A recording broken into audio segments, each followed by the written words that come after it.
Portahan lang para makakuha sila ng mga pabor. Ngayon lang ako nakakita na itong mga party list kagaya ng Akbayan, Kabataan, Gabriela, tumatanggap na sila. Nung araw, kasama namin yan sa opposition, we were the minority, kasama namin yung Gabriela, Bayan Muna, kasama namin yan, they will never accept any allocation from Congress. Pero ngayon, naku, ang lalaki ng tinatanggap. Yung Terry Ridon, he used to be Kabataan representative. Yes. Siya ang Kabataan, pero na-DA yan, Hindi ko na lang sasabihin kung bakit na-DA. Kasi kaibigan ko yan. Pero ngayon, kung magsalita, akala mo kung sino. Pero na-DA yan, natanggal yan as a congressman representing the party list, the Kabataan party list of the NDF-CP-PNP. Oh, ngayon, kung magsalita, para pabor na pabor kay BBM, kontra na kontra kay Vice President Sara. Pero yun, galaw lang nila yan para makakuha ng pabor. Unlike before na ayaw nilang tumanggap, any form of favor, ayaw nilang tumanggap. Sinasabi ko pa nga noon, dahil minority kami, they are supposed to be given an allocation. Kami, 70 million per semester yan. Sila, binibigyan sila rin ng 70 million. Ayaw tanggapin. Sabi ko, kung ayaw niyong tanggapin, ako na lang tatanggap para sa inyo, pero kayo mamili ng mga projects. Ayaw talaga nila. Pero ngayon, naku, hindi lang tinatanggap, hinihingi na. That's how they operate. Huwag kayo maniwala na they're supporting. Pagdating ng panahon at bumagsak si BBM, sila na naman ang unang babanat sa against BBM. Yun pala. Grabe, no? Yun pala ang nangyayari diyan po sa mga kabataan party list. Yan po ang ating pag-uusapan ngayon, no? At dito po sa taas, ito po panuorin din natin, no? Ito po yung mga empleyado mismo sa DOJ arestado, no?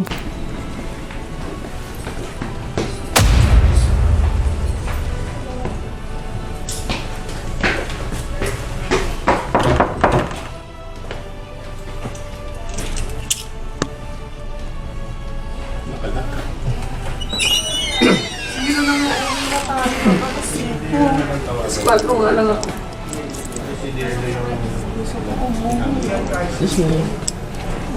Sa email natin ba din? Nag-online po ito, sir. Hindi, wag na daw. Bro, NBI wala munang lalabas, wala munang tatayo, wala munang gagalaw.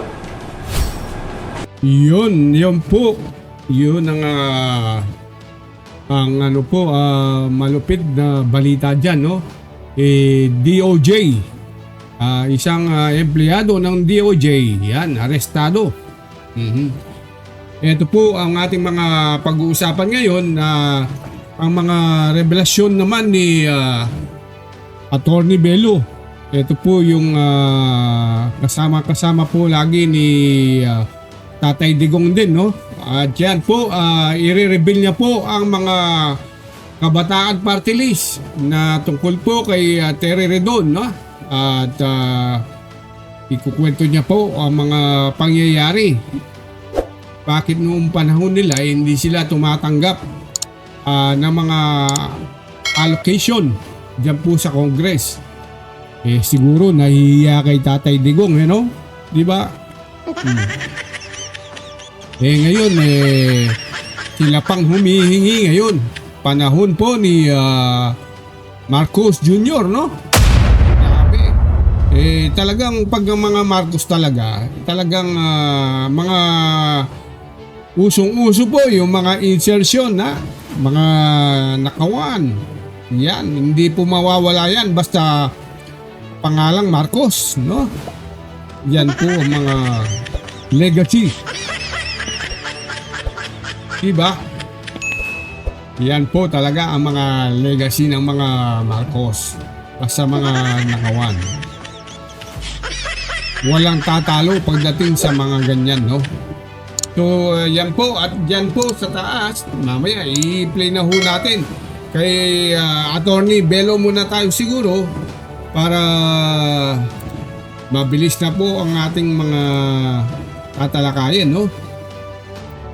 Kunyari, sinusuportahan lang para makakuha sila ng mga pabor. Ngayon lang ako nakakita na itong mga party list, kagaya ng Akbayan, Kabataan, Gabriela, tumatanggap na sila. Nung araw, kasama namin yan sa opposition, we were the minority, kasama namin Gabriela, Bayan Muna, kasama namin yan, they will never accept any allocation. Congress. Pero ngayon, naku, ang lalaki ng tinatanggap. Yung Terry Ridon, he used to be Kabataan representative. Yes. Siya ang Kabataan, pero na-DA yan. Hindi ko na lang sasabihin kung bakit na-DA. Kasi kaibigan ko yan. Pero ngayon, kung magsalita, kala mo kung sino. Pero na-DA yan, natanggal yan as a congressman representing the party list, the Kabataan party list of the NDF, CPP, NP. Yun.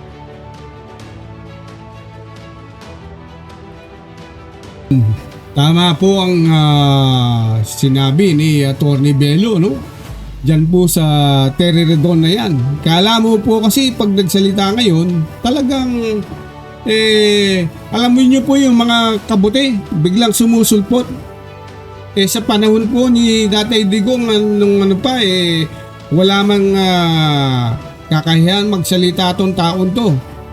Kaya ngayon wala pati nga po si Attorney Bello na nayayabangan nito kahit kaibigan niya, di ba?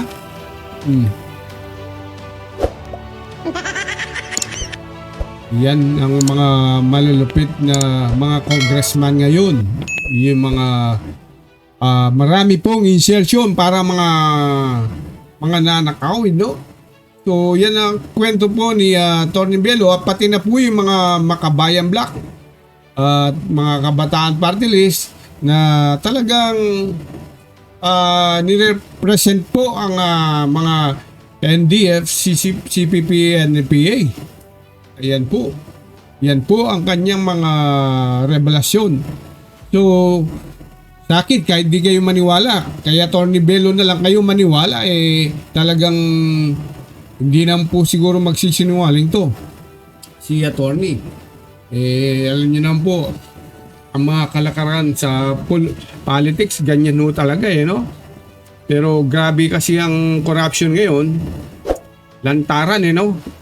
Talagang parang ang pagnanakaw dito, parang kumukuha lang sila sa tawag, yung sa palengke na dadaan lang sila at saka dadampot. Ganyan lang ho kasimple, no? Ang problema dyan, kahit magnakaw sila, walang nakukulong, no? Yan po ang problema. Dahil po malalakas po ang mga posisyon nila. Ganun po ba yun? Yan. Grabe, no? Kung titingnan nyo, malupit talaga. Bago ho pala ang tuloy ang kwentuhan dito, huwag niyong kalimutan palang mag-like, subscribe sa ating munting channel. Ayan. So, ayan, tuloy po na natin kay attorney, ha. Ngayon, kung magsalita para pabor na pabor kay BBM, kontra na kontra kay Vice President Sara, pero yun, galaw lang nila yan para makakuha ng pabor. Unlike before na ayaw nilang tumanggap any form of favor, ayaw nilang tumanggap.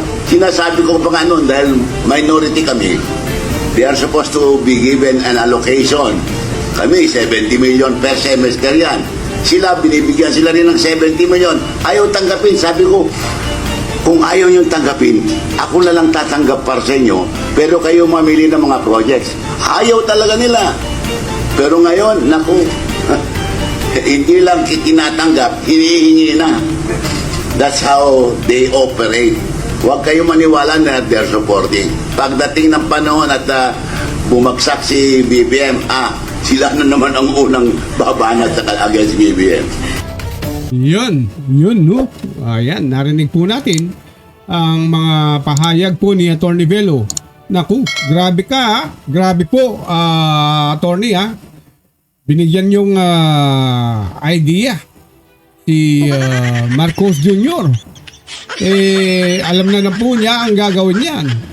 Siguro pagkatapos po ng tao dyan, term po niya, baka lilipad na po kagad ng ano yan, sa Europe o sa anong tawag dyan, Europe, Hawaii. Pero palagay ko Hawaii sila no? Ako hindi ko ano yan yung sabi-sabi lang na yung chismis na bumili silang kanya-kanyang mga ano yun boy, mga tirahan dyan sa bandang Portugal o Europe na magkakatabi yung mga lahat dyan, no? Si Aldeco, Martin Romualdez, Marcos Jr., at meron pang isa, nakalimutan ko Basta po sabi nila, bumili sila, mga chismis lang yan pero palagay ko, totoo naman yan, di ba? Di naman po siguro magsisinungaling yung mga nagchichismis. Alam niyo naman, minsan mas totoo pa yung mga chismis no? Yun. Naku. Ako palagay ko hindi tutuloy doon kasi baka si Salde ko magiging kapitbahay, di ba? Hanggang ngayon hindi tawag dyan, hindi nahuhuli. Sabi ni Marcos Jr. Na-cancel na daw yung kanyang pasaporte. Pero narinig ko parang hindi pa daw Sabi nung isang ali sa isang post, sabi niya wala naman daw nakakancel na pasporte ni Saldego. Yun po. O baka ibang pangalan.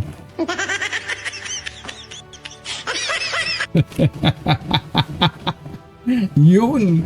Malupit talaga, no? So anyway, tirahin muna natin yung kay eto pong DOJ, no? Eto malupit. Maganda ang nagawa po ng mga taga NBI. Ito po, isang sapsap, no? Batang bata. Grabe po, no? Sipin nyo. Naglipat na yata ng pera sa ibang account o ano, hindi ko alam ang istorya. Basta ang inahanap ko lang ito, yung nahuli nila taga DOJ. Dati yung kasama-sama siguro ni Boyeng Remulla dati ito Dati daw ngayon lang yan no? Tignan ho natin.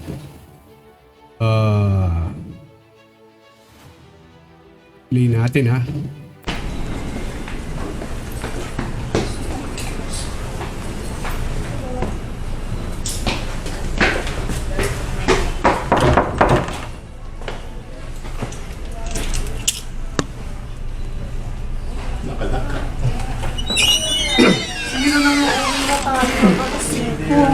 Spot ko nga lang ako.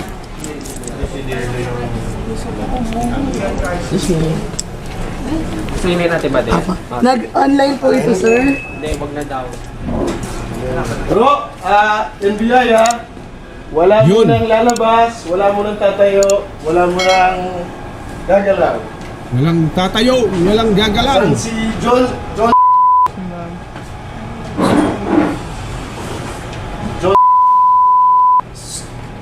Tayo. Kamawak yan. Yun, nahuli Labas ka dito. Huling-huli. Bata-bata NBI, ilang aresto ka namin sa kasong paglabag sa Revised Penal Code Article 310, Qualified Theft. May karapatan kang manahimik. Ano man ang iyong sabihin ay maaaring gamitin sa iyo sa hukumang ito. May karapatan kasi isang abogado. Kung wala ka, bibigyan ka ng gobyerno. So yun, no? Qualified theft. Pagnanakaw. Ayan. Yung ang basa ho natin dyan, 12 billion. No? Ayan, tuloy po natin. Naiintindihan mo ba ang mga sinabi ko sa iyong karapatan? Okay po, Sasad. Tilikod. Yan, December 22 ha.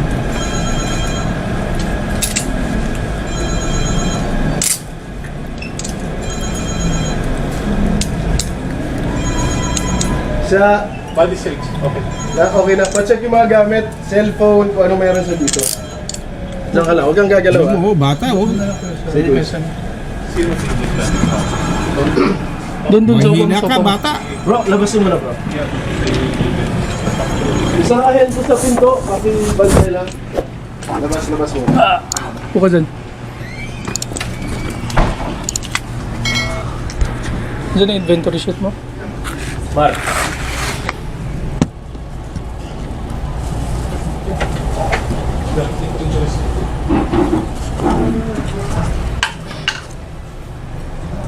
Sinong marunong mag-operate dito? Sino sa payroll? Pumasok ka sa loob.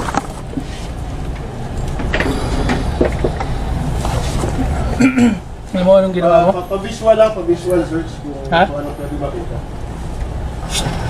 Alam mo kung anong ginawa mo?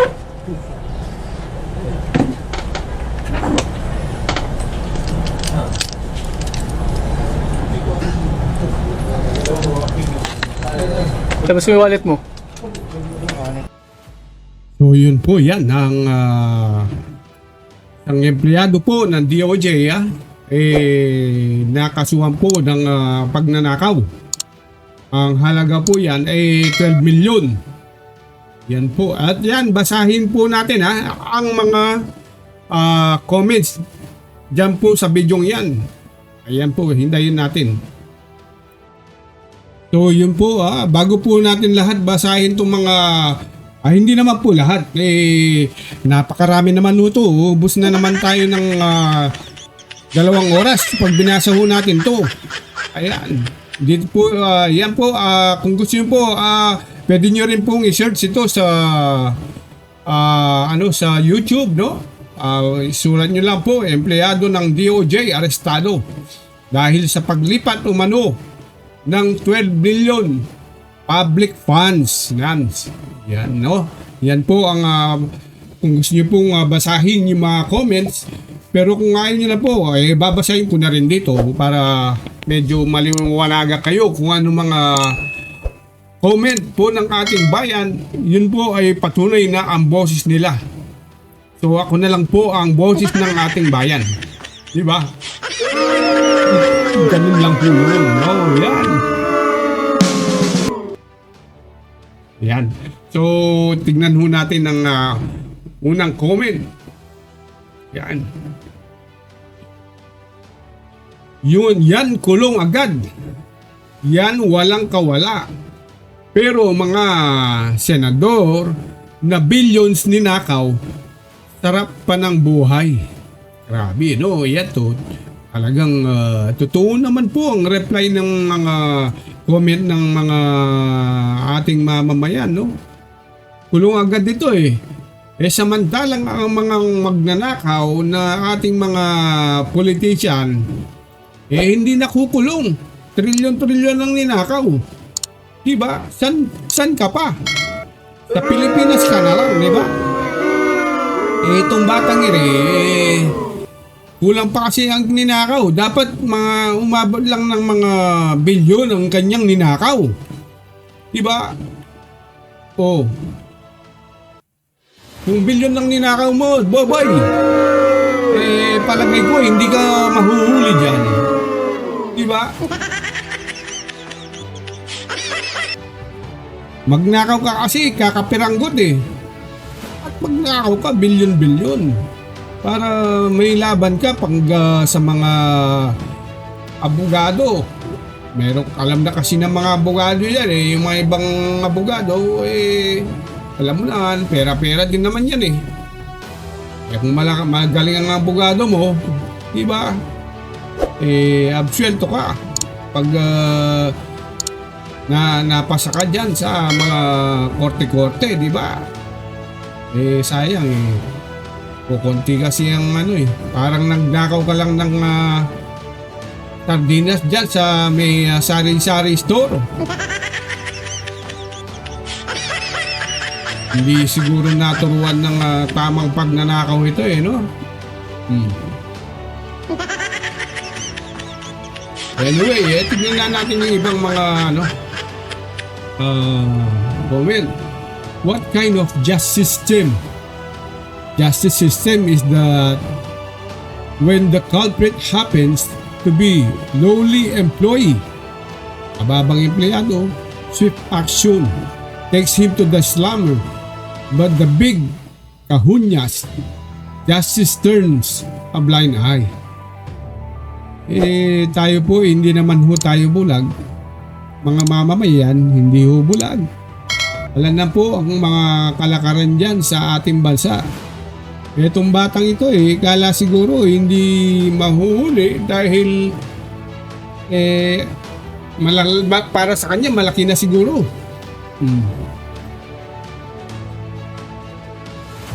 Sabi niya, madali talagang hulihin kapag ordinaryong empleyado kahit napag-utusan lang sa katiwalian. Siguro ito tama ho naman siguro si dito sa nag-comment na to, baka napag-utusan lang ho ito.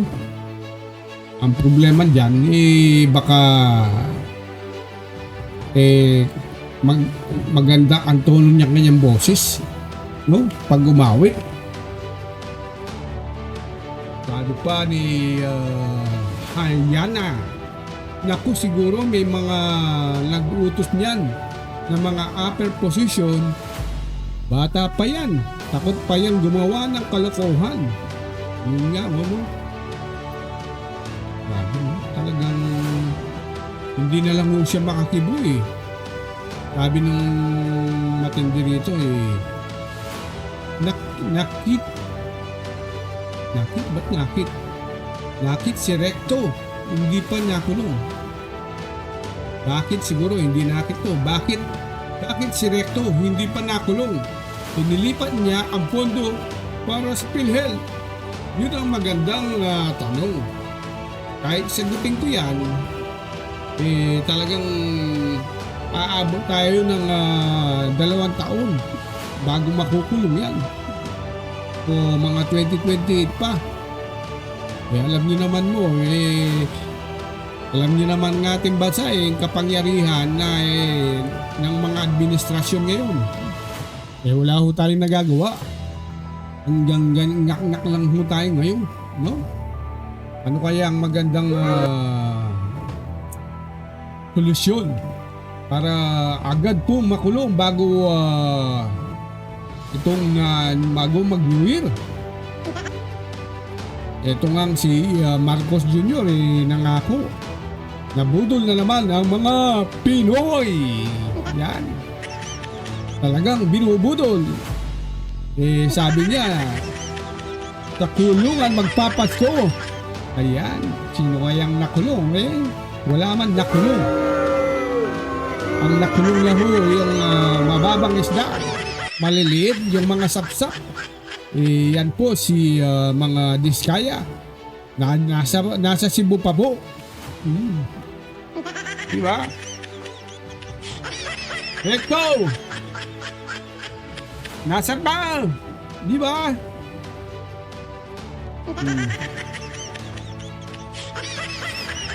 Hindi naman sa sariling bulsa ni Recto napunta ang pera. Pinagtanggol pa yun. Pinagtanggol pa si Recto. Yan, nireplyan po si Walze kahit pa hindi. Pero yung pong nagtanggang mupalang ilipat pareho lang yan. Pang nanakaw. Bakit mo ilipat? Aber, may balak siya. Oo nga naman. Talagang may balak. Pag may nilipat na pondo sa mga mga infrastructure, siyempre may cut-off. Yun yung mga sinasabing SOP. Posibleng walang SOP yan eh. Kaya napilitang ilipat eh. Pero kung walang SOP yan, kahit na anong gawin niya, eh, hindi nila ililipat yan eh. Wala namang SOP, hindi namang kikita eh. Hindi namang maglalakas ng loob yan. Alam naman nila, bawal maglipat ng pondo ng PhilHealth. Kahit saan mo dalhin yan, kaso pa rin yan. Yun. Oo. Nagawa na yan. Dati, ngayon lang alam kaya anong paliwanag ni Recto niyan, aber? Atensyon no, sa ating mga kababayan. So, tignan nyo lang po sa YouTube yung nasabi ko sa inyo. Pwede naman rin kayo mag-comment doon. Dito rin, no? So anyway, batang-bata po, yan po mabilis makulong. Yung sabi nga niya, yung mga official na nagnakaw ng bilyon-bilyon, nalangin na lang ho tayo kung makukulong. No? Pero hindi ho nila alam, pag nag-alsa talaga ang mga mamamayan, wala na. Baka yung sinasabi nilang kamukha yung nangyari dyan sa mga Nepal, Indonesia, yan. Panalangin ho naman natin, hindi nagkakaganon talagang kung pwede talaga. Mahirap po kasi yung ganon.